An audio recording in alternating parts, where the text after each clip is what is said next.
நம்ம இன்னைக்கு பார்க்க போகிற டாபிக் என்னன்னு பார்த்தீங்கன்னா அனீமியா. அனீமியா என்பது இரத்த சோகை, ஒரு விதமான வெளுப்பு நோய்.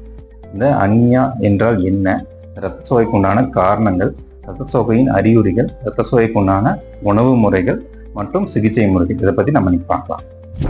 இரத்த சோகை என்றால் நம்ம உடம்பில் இருக்கக்கூடிய ஹீமோகுளோபின் லெவல்கள் ரொம்ப குறைவாக இருக்கக்கூடியது. இந்த ஹீமோகுளோபினோட ரோல் என்னன்னு பார்த்தீங்கன்னா, நம்ம உடம்பில் இருக்கக்கூடிய ஆக்சிஜன் லெவலை மெயின்டைன் பண்ணுறது. நுரையிலிருந்து தசைகள் மற்றும் செல்களுக்கு ஆக்சிஜன் எடுத்து கொண்டு போய் கொடுக்கறோட வேலை தான் இந்த ஹீமோகுளோபினோட வேலை. இந்த ஹீமோகுளோபினோட அளவு உடம்புல குறையும் போது வரக்கூடிய அறிகுறிகள், அதோட தொந்தரவுகள் பேர் தான் ரத்த சோகைன்னு நம்ம சொல்கிறோம். சரிங்களா? இதோட நார்மல் அளவு அப்படின்னு பார்த்தோம்னா ஹீமோகுளோபின் மேல்ஸுக்கு பார்த்தோம்னா 13 to 17 கிராம் பர் டெசிலிட்டர். இது பெண்களுக்கு பார்த்தோம்னா 12 to 16 கிராம் பர் டெசிலிட்டர். இந்த ரத்த சோகை என்பது பச்சிளம் குழந்தைகள் மற்றும் பெண்கள், அதிலும் குறிப்பாக பார்த்தீங்கன்னா கர்ப்பிணி பெண்களுக்கு மிகவும் காமனாக இருக்கக்கூடிய ஒரு நோய். நம்ம ஹீமோகுளோபினோட அளவை வச்சு 3 வகைப்படுத்தலாம். முதல்ல பார்த்தீங்கன்னா ஹீமோகுளோபின் அளவு 10 to 12 கிராம் பர் டெசிலிட்டர் அப்படிங்கிறத லேசான மைல்டு அனீமியா அப்படின்னு சொல்லுவோம். ரெண்டாவது பார்த்தீங்கன்னா ஹீமோகுளோபின் அளவு 8 to 10 கிராம் பர் டெசிலிட்டர் இருக்கக்கூடியவங்கள பார்த்தீங்கன்னா மாடரேட், மிதமான ரத்த சோகை அப்படின்னு சொல்லுவோம். மூணாவது பார்த்தீங்கன்னா ஹீமோகுளோபின் அளவு 8 கிராம் பர் டெசிலிட்டர், இது கீழே இருக்கவங்கள சிவியர், அதுவும் கடுமையான ரத்த சோகை அப்படின்னு சொல்லுவோம். இந்த அளவுகள் நமக்கு முக்கியமாக தெரிஞ்சுக்க வேணும். ஏன் அப்படின்னு பார்த்தீங்கன்னா, இந்த ரத்த சோகையோட அறிகுறிகள், முக்கியமான அறிகுறிகள் எல்லாமே நம்ம உடம்புல ஹீமோகுளோபின் அளவு 8 கிராம் பர் டெசிலிட்டர் கீழே போகும்போது தான் வெளிப்படும்.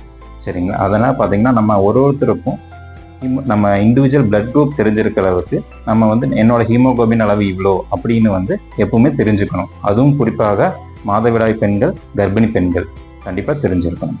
ரத்த சோகைக்குண்டான காரணங்கள், மிக முக்கியமான காரணங்கள் அப்படின்னு பார்த்தீங்கன்னா நியூட்ரிஷன் டெஃபிஷியன்சி, சத்து குறைபாடு. சரிங்களா? சத்து குறைபாடுகள் பார்த்தீங்கன்னா 3 வகைப்படும்.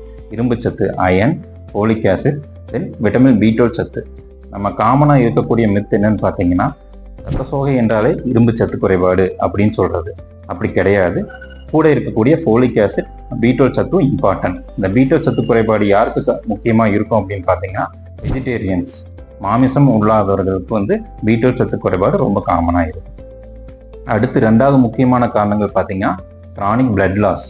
இந்த பிளட் லாஸ் யாருக்கு இருக்கும் அப்படின்னு பார்த்தீங்கன்னா, மூலம் இருக்கவங்களுக்கு, இல்லை குடல்ல புண், கேன்சர் பேஷண்ட்ஸ், இவங்களுக்கெல்லாம் பார்த்தீங்கன்னா இந்த ரத்த சோகை வர்றதுக்கு காரணம், முக்கியமான காரணம் என்ன பார்த்தா பிளட் லாஸ். பார்த்தீங்கன்னா கிரானிக் டிசீசஸ், இருதய பலவீனம், கல்லீரல் பலவீனம், சிறுநீரக தொந்தரவு, இந்த தொந்தரவு இருக்கிறவங்களுக்குலாம் பார்த்தீங்கன்னா அந்த ரத்த சோகை என்பது இருக்கும். 5வது காரணம் பார்த்தீங்கன்னா ஆட்டோ இம்யூன் டிசார்டர், நம்ம உடம்பில் இருக்கக்கூடிய செல்களை தாக்க வரக்கூடிய தொந்தரவு. சரிங்க, இதுதான் காரணங்கள் ஃபார் ரத்த சோகை. அடுத்து நம்ம பார்க்க போகிறது பார்த்தீங்கன்னா ரத்த சோகையின் அறிகுறிகள். ரத்த சோகையின் முக்கியமான அறிகுறிகள் பார்த்தீங்கன்னா உடல் சோர்வு, நம்மளோட டே டு டே ஆக்டிவிட்டீஸை நம்மளால பண்ண முடியாது, அதுதான் முக்கியமான சிம்டம். அதுக்கடுத்து பார்த்தீங்கன்னா படபடப்பு, மூச்சுத்திணறல், இந்த தொந்தரவுகள் பார்த்தீங்கன்னா ஹீமோகுளோபின் அளவு 8 கீழே இருக்கவங்களுக்கு தான் பெரும்பாலாக இருக்கும். அடுத்து பார்த்தீங்கன்னா பாத எரிச்சல். இந்த பாத எரிச்சல் அப்படிங்கிறது B12 சத்து குறைபாடு நபர்களுக்கு ரொம்ப காமனாக இருக்கும். அடுத்து நம்ம பார்க்க போகிறது பார்த்தீங்கன்னா ரத்த சோகைக்குண்டான உணவு முறைகள். இந்த உணவு முறை பற்றி பார்க்கும்போது WHO என்ன சொல்லியிருக்காங்கன்னா, ரெக்கமெண்டட் டெய்லி அலவன்ஸ், தினசரி எடுக்கக்கூடிய அளவுகள், இரும்பு சத்தோட அளவு பார்த்தீங்கன்னா 15 மில்லிகிராம் நம்ம டயட்டில் இருக்கணும்னு சொல்லியிருக்காங்க. அதில் முக்கியமான உணவுகள் பார்த்தீங்கன்னா வெஜிடபிள்ஸில் பார்த்தீங்கன்னா காய்கறி, கீரை வகைகள், அதுலேயும் குறிப்பாக பசலிக்கீரை, முருங்கைக்கீரை, இதில் பார்த்தீங்கன்னா நம்ம டெய்லி ரெக்குவயர்மெண்ட் 50 மில்லிகிராம் அப்படிங்கிறது ஒரு கட்டி எடுத்தாலே கிடைக்கக்கூடியதாக இருக்குது. 2வது உணவு முறை அப்படின்னு பார்த்தீங்கன்னா ஸ்ப்ரவுட்டட் ஃபுட்ஸ் என்பது முளைக்கட்டிய பயிர்கள். 2 கப் டெய்லி எடுத்தோம் அப்படின்னா அந்த ரெக்கமெண்டட் டெய்லி அலவன்ஸ் நமக்கு கிடைக்கக்கூடும். 3வது காய்கறிகள் பார்த்தீங்க அப்படின்னா beetroot, soybeans, mushrooms plus broccoli, இந்த உணவுகளில் இரும்பு சத்து அதிகமாக இருக்குது. அடுத்து நம்ம முக்கியமான உணவு பார்த்தீங்கன்னா பழங்கள். இங்கே தான் நம்ம காமனாக இருக்கக்கூடிய மித். இப்போ இரும்பு சத்து குறைபாடு அப்படின்னாவே டேட்ஸ் எடுங்க சரியாயிரும் அப்படின்னு சொல்கிறாங்க. அது ரொம்பவே தப்பு. இப்போ பழங்களில் பார்த்தீங்கன்னா டேட்ஸில் இருக்குது, உலர் திராட்சையில் இருக்குது, கூட அத்திப்பழம், இந்த 3லையும் இரும்பு சத்து அதிகமாக இருக்குது. ஆனால் நமக்கு டெய்லி தேவையான அளவு கிடைக்குமா அப்படிங்கிறது கிடையாது. இப்போ நீங்கள் 1 கிலோ டேட்ஸ் சாப்பிட்டா தான் நமக்கு டெய்லி ரெக்குவயர்மெண்ட்டான 15 மில்லிகிராம்ங்கிறதே கிடைக்குது. அப்படி இருக்கும்போது காய்கறிகள் தான் இருக்கலே அதிக சத்து உள்ளது. அடுத்த உணவுகள் பார்த்தீங்கன்னா மாமிச உணவுகள். அதில் குறிப்பாக ஈரல் 100 கிராம் பர் டே, இல்லது ரெட் மீட் அப்படின்னு சொல்லக்கூடிய வெள்ளாட்டு கறி, அதில் வந்து 250 கிராம் இது டெய்லி எடுத்தாலே இந்த இரும்பு சத்தோட ரெக்குவயர்மெண்ட் நமக்கு கிடைக்குது. இப்போ நம்ம பார்த்தது வந்து மாமிச உணவுகள், சைவ உணவுகள். இதில் என்ன பார்த்தீங்கன்னா, இந்த சைவ உணவுகள் இருக்கக்கூடிய அயன் பேர் தான் நான் ஹீம் அயன். அதில் இருக்கக்கூடிய அப்சார்ப்ஷன் கெப்பாசிட்டி பார்த்தீங்கன்னா ரொம்பவே குறைவு. அதே மாமிச உணவுகள் பார்த்தீங்கன்னா இருக்கக்கூடிய அயன் பேர் ஹீம் அயன். அதில் இருக்கக்கூடிய இரும்பு சத்தோட அப்சார்ப்ஷன் கெப்பாசிட்டி, நம்ம உடலில் எடுத்துக்கூடிய கெப்பாசிட்டி என்பது ரொம்பவே அதிகம் கம்பேர்ட் டு காய்கறி கீரை வகைகள். அப்போ இந்த காய்கறி கீரை வகைகள் தான் நமக்கு அதிகமாக இருக்குன்னு சொல்கிறோம். இப்போ அதை நம்ம எப்படி இன்க்ரீஸ் பண்ணுறது? அப்போது தான் முக்கியமான உணவுகள் நமக்கு இப்போ வருது. இப்போ இந்த இரும்பு சத்து உள்ள உணவுகள் எடுக்கும்போது நம்ம கூடவே விட்டமின் சி சத்துள்ள உணவுகள் அதிகமாக எடுக்கும்போது இந்த இரும்பு சத்து உணவுகளோட அப்சார்ப்ஷன் ரேட் ரொம்ப அதிகமாக இருக்கும். அப்படி இருக்கும்போது அதோட முதல் உணவுகள் பார்த்தீங்கன்னா நெல்லிக்காய், அதுவும் மலை நெல்லிக்காய், சாத்துக்குடி, ஆரஞ்சு, எலுமிச்சை, இதெல்லாம் சாறுகளாவோ இல்லை ஃப்ரூட்ஸாவோ எடுத்துக்கிறது ரொம்ப நல்லது. அதே மாதிரி தவிர்க்க வேண்டிய உணவுகள், இந்த இரும்பு சத்து உணவுகள் எடுக்கும்போது எதை தவிர்க்கணும்? டீ, காஃபி தவிர்க்கணும் கண்டிப்பாக.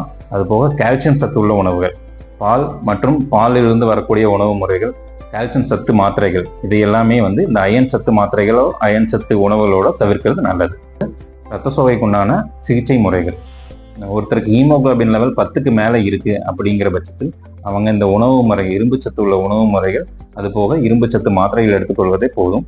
அதுவே வந்து ஹீமோகுளோபின் லெவல் வந்து 8க்கு கீழே இருக்கு அப்படிங்கிற பட்சத்தில் அவங்க வந்து அயன் இன்ஜெக்ஷன்ஸ் இந்த form of ferric carboxymaltose or iron sucrose இப்படிங்கிற இன்ஜெக்ஷன்ஸை டாக்டரின் பரிந்துரைகள் பேரில் எடுத்துக்கொள்வது நல்லது.